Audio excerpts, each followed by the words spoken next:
Premier League အပါအဝင်ဥရောပ Top 5 League 5ခုရဲ့ Title Challenge အကြောင်းတွေကိုကျွန်တော်တို့ဒီနေ့သုံးသပ်ကြည့်အောင်ဗျာအားလုံးပဲမင်္ဂလာပါ Adrian Football YouTube Channel နဲ့ TikTok မှာပြန်လည်ကြိုဆိုပါတယ်ဒီနေ့မှာတော့ကျွန်တော်တို့ဥရောပ League 5ခုကလက်ရှိအဆင့်ရပ်တည်ပုံနဲ့ Title Challenge အသင်းတွေအကြောင်းကိုကျွန်တော်တို့သုံးသပ်ကြည့်အောင်ဗျာပထမဆုံးအနေနဲ့ဥရောပရဲ့အောင်မြင်ဆုံးနဲ့အကျော်ကြားဆုံး League တစ်ခုဖြစ်တဲ့ Premier League အကြောင်းကိုဆွေးနွေးကြရအောင်ပါ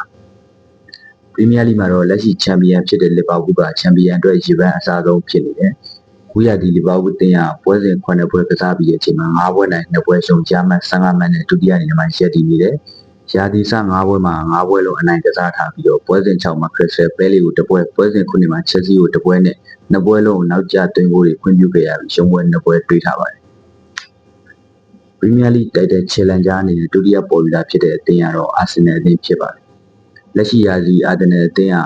Premier League ပွဲစဉ်9ပွဲမှာ9ပွဲနိုင်1ပွဲတည်1ပွဲရှုံးဂျာမန်16မှတ်နဲ့ Liverpool အထက်1မှတ်အသာနဲ့ဇယားထိပ်မှာဦးဆောင်နေတယ်။ Manchester United, Leeds United, Nottingham, Newcastle နဲ့ West Ham တို့အနိုင်ယူထားပြီးပွဲစဉ်9မှာ Man City ကိုတည်နဲ့ပွဲစဉ်3မှာ Liverpool ကိုရှုံးနေထားပါတယ်။ Premier League Title Challenger အနေနဲ့တတိယပေါ်ယူတာဖြစ်တဲ့အသင်းကတော့ Manchester City အသင်းဖြစ်ပါတယ်။လက်ရှိရာသီ Manchester City အသင်းက Premier League ပွဲစဉ်9ပွဲမှာ4ပွဲနိုင်1ပွဲတည်2ပွဲရှုံးဂျာမန်73မှတ်နဲ့ဇယားထိပ်က Arsenal နဲ့3မှတ်ကွာအဆင့်5မှာရပ်တည်နေပါတယ်။ Wolverhampton, Manchester United, Burnley နဲ့ Brentford အသင်းတို့ကိုအနိုင်ရထားပြီး Arsenal အသင်းကိုတည်ပွဲစဉ်2မှာ Tottenham Hotspur ပွဲစဉ်3မှာ Brighton တို့ကိုရှုံးနေထားပါတယ်။ဟုတ်ကဲ့ဒါကတော့ Premier League Title Challenger အတွက်ပေါ်ပြူလာဖြစ်တဲ့အသင်း3သင်းဖြစ်ပါတယ်။ပရိသတ်ကြီးကဘယ်အသင်းကချန်ပီယံဖြစ်မယ်လို့ထင်ပါလဲ comment မှာဝင်ရောက်ဆွေးနွေးပေးကြပါဦးခင်ဗျာ။ဒုတိယအနေနဲ့ဥရောပရဲ့အောင်မြင်ဆုံးလီဂ်တွေကတစ်ခုဖြစ်တဲ့စပိန်လာလီဂါအကြောင်းဆွေးနွေးကြည့်အောင်ပါစပိန်လာလီဂါရဲ့ချန်ပီယံပေါ်လူလာ3နေရာတော့အများကြီးမရှိပါဘူး FC ဘာစီလိုနာရဲ့ Real Madrid ရဲ့ Atletico Madrid တို့3နေမှာဖြစ်ပါတယ်လာလီဂါအတွက်ပေါ်လူလာအဖြစ်ဆုံးအသင်းကတော့မိနစ်ကချန်ပီယံဖြစ်ခဲ့တဲ့နီးပြ Hansi Flick ရဲ့ FC ဘာစီလိုနာဖြစ်ပါတယ် FC ဘာစီလိုနာအသင်းဟာလာလီဂါပွဲစဉ်10ပွဲမှာ6ပွဲနိုင်1ပွဲတည်1ပွဲရှုံးရမှတ်19မှတ်နဲ့ဇယားရဲ့အဆင့်2ဆိုတဲ့နေရာမှာရပ်တည်နေပါတယ်။ပွဲစဉ်9အထိရှုံးပွဲမရှိကစားထားနိုင်ပြီးပွဲစဉ်10မှာစီဗီလာအသင်းကိုအဝေးကွင်းမှာ9ပြတ်ရှုံးနေခဲ့ပြီးဒီရာသီပထမဆုံးလာလီဂါရှုံးပွဲကိုတွေ့ရှိခဲ့ပါတယ်။လာလီဂါတိုင်တယ်ချယ်လန်ဂျာဒုတိယအသင်းအနေနဲ့ကတော့ကိုရသည်နီးပြအပြောင်းလဲလှုပ်ထားတဲ့ဇာဘီအလွန်ဆိုတဲ့ Real Madrid အသင်းဖြစ်ပါတယ်။ Real Madrid အသင်းကလာလီဂါပွဲစဉ်10ပွဲမှာ9ပွဲနိုင်1ပွဲရှုံးရမှတ်21မှတ်နဲ့ဇယားထိပ်မှာဦးဆောင်နေတယ်။ပွဲစဉ်9မှာ Madrid ဒါဘီဖြစ်တဲ့ Atletico Madrid ကိုဝေးကွင်းမှာရှုံးနေခဲ့ပြီးတော့ကျန်9ပွဲလုံးအနိုင်ကစားထားတဲ့အသင်းဖြစ်ပါတယ်။လာလီဂါတိုင်တယ်ချယ်လန်ဂျာရဲ့တတိယနေရာမှာတော့ Atletico Madrid အသင်းဖြစ်ပါတယ်။ Atletico Madrid အသင်းကရာသီစ9ပွဲမှာနိုင်ပွဲ1ပွဲသာတွေ့ခဲ့ရပြီးရာသီစမှာရုံးကန်ခဲ့ရတယ်။လာလီဂါပွဲစဉ်10ပွဲမှာ3ပွဲနိုင်4ပွဲစီ1ပွဲရှုံးရမှတ်73မှတ်နဲ့ဇယားရဲ့အဆင့်5မှာရပ်တည်နေတဲ့အသင်းဖြစ်ပါတယ်။ဟုတ်ကဲ့ဒါကတော့စပိန်လာလီဂါရဲ့ပေါ်လာဖြစ်တဲ့3သင်းဖြစ်ပါတယ်။ပရိသတ်ကြီးရောစပိန်လာလီဂါမှာဘယ်သင်းချန်ပီယံဖြစ်မယ်လို့ထင်ပါတယ်လဲ comment မှာဝင်ရောက်ဆွေးနွေးပေးကြပါဦးခင်ဗျာ။တတိယအနေနဲ့ဂျာမနီဘွန်ဒက်လီဂါကိုဆွေးနွေးကြည့်အောင်ပါ။ဘွန်ဒက်လီဂါမှာတော့နီးပြကုမ္ပဏီရဲ့ဂျာမန်ဘလူးဘိုင်ယန်မြူနစ်ကပဲဦးဆောင်နေပါတယ်။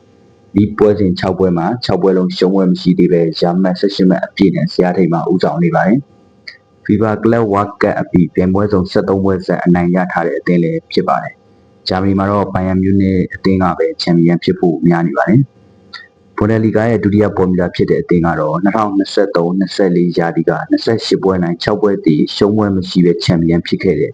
ဘိုင်ယန်လီဗာပူးစင်အသင်းဖြစ်ပါတယ်။ဒါပေမဲ့ဘိုင်ယန်လီဗာပူးစင်အသင်းကနီးပြအလွန်ဆိုထွက်ပြီးကစားသမားကောင်းများအများစုလက်လွတ်ပြီးတဲ့နောက်မှာကိုရဒီမှာတော့တော်တော်လေးရုန်းကန်နေရတဲ့အသင်းဖြစ်ပြောင်းလဲသွားတာကိုတွေ့ရပါတယ်။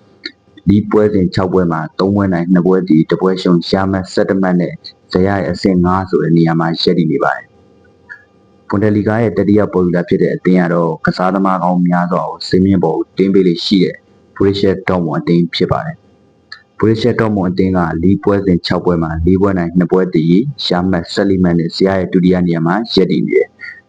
ဘွန်ဒက်လီဂါရဲ့ရှုံးပွဲမရှိသေးတဲ့ဒုတိယအသင်းလည်းဖြစ်ပါတယ်။ဟုတ်ကဲ့ဒါတော့ဂျာမနီဘွန်ဒက်လီဂါရဲ့ပေါ်ပူလာဖြစ်တဲ့3သင်းဖြစ်ပါတယ်။ဘွန်ဒက်လီဂါမှာတော့ဘိုင်ယန်မြူနစ်ကပဲချန်ပီယံဆက်ဖြစ်မလား။ဘယ်အသင်းကဦးဆောင်သွားမလဲဆိုတော့ comment မှာဝင်ရောက်ဆွေးနွေးပေးကြပါဦးခင်ဗျာ။အားလုံးကျေးဇူးတင်ပါတယ်။ စတုဒ္ဒအနေနဲ့အီတလီစီးရီးရဲ့လက်ရှိဇယားကိုလေ့လာကြည့်အောင်ပါခုနှစ်အီတလီစီးရီးရဲ့ကတော့ပြိုင်ဆိုင်မှုပြင်းထန်တဲ့လီတစ်ခုအဖြစ်မြင်တွေ့နေရပါတယ်ပထမဆုံးအီတလီစီးရီးရဲ့မှာပေါ်ပူလာအဖြစ်ဆုံးအသင်းကတော့လက်ရှိချန်ပီယံဖြစ်တဲ့နီးပြအန်တိုနီယိုကွန်ဒီရဲ့နာပိုလီအသင်းဖြစ်ပါတယ်နာပိုလီအသင်းကလူဖြည့်တည်မှုအားကောင်းတဲ့အသင်းတစ်သင်းဖြစ်ရပ်တည်နေပြီးတော့လီပွဲစဉ်6ပွဲမှာ9ပွဲနိုင်တပွဲရှုံးရမှတ်15မှတ်နဲ့ဒုတိယနေရာရိုမာနဲ့အမှတ်တူဆီယာထိန်မှာဦးဆောင်နေတယ်စီးရီးရဲ့ဒုတိယပေါ်ပူလာဖြစ်တဲ့အသင်းကတော့မနစ်ကချန်ပီယံလိမှာ first winner ရခဲ့တဲ့အင်တာမီလန်အသင်းဖြစ်ပါတယ်အင်တာမီလန်အသင်းဟာစီးရီးပွဲစဉ်6ပွဲမှာ4ပွဲနိုင်2ပွဲရှုံးရမှတ်12မှတ်နဲ့ဇယားရဲ့အဆင့်4နေရာမှာရပ်တည်နေပါတယ်တတိယနေရာမှာတော့ AC မီလန်အသင်းဖြစ်ပါတယ် AC အသင်းဟာမနစ်ကကြာရှုံးခဲ့တဲ့အခြေ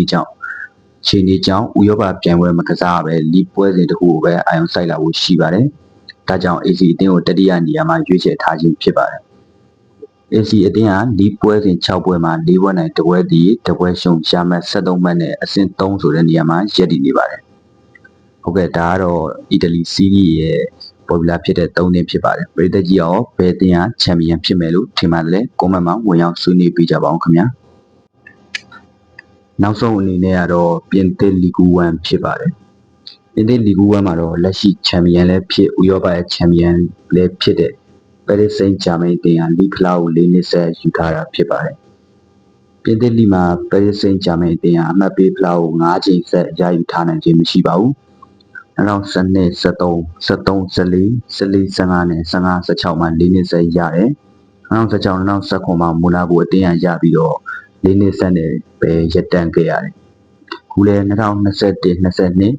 22 23 23 24နဲ့24 25ဘောလုံးရာသီ400ဆက်ချန်ပီယံဖြစ်ရယူကြတယ်။ခုနှစ်မှာလည်း PSG အသင်းကပဲပထမဆုံးအကြိမ်ဖြစ်900ဒီဆက်ချန်ပီယံဖြစ်သွားမလား။ဘယ်အသင်းကပြင်သစ်မှာသူတို့ကိုတားဆီးနိုင်မလဲ။ပရိသတ်ကြီးရောဘယ်အသင်းကတားဆီးနိုင်မယ်လို့ထင်ပါတယ်လဲ။ကွန်မန့်မှာဝင်ရောက်ဆွေးနွေးပေးကြပါခင်ဗျာ။ဆုံးဖြတ်ကြည့်ပြီးတဲ့အတွက်အားလုံးကိုကျေးဇူးတင်ပါတယ်။နောက်ဗီဒီယိုမှာလည်းပရီးမီးယားလိ G6 ကြီးရဲ့လက်ရှိခြေစွမ်းနဲ့နောက်လာမယ့်ပွဲစဉ်5ပွဲအကြောင်းသုံးသပ်သွားမှာဖြစ်တဲ့အတွက်ကျွန်တော်ရဲ့ channel လေးကို like and subscribe လုပ်ပေးကြပါအောင်လို့ပြောကြရင်ဒီဗီဒီယိုလေးကိုဒီမှာတင်အဆုံးသတ်ခွင့်ပြုပါခင်ဗျာ။အားလုံးပဲစိတ်ချမ်းသာခြင်းကိုယ်ကြီးကျန်းမာရေးနဲ့ပြည့်စုံပြီးတော့ပျော်ရွှင်စရာတည်င်းကျအခါတည်းများလေးဖြစ်ပါစေလို့ဆုမွန်ကောင်းတောင်းအပ်ရင်းအဆုံးသတ်ခွင့်ပြုပါခင်ဗျာ။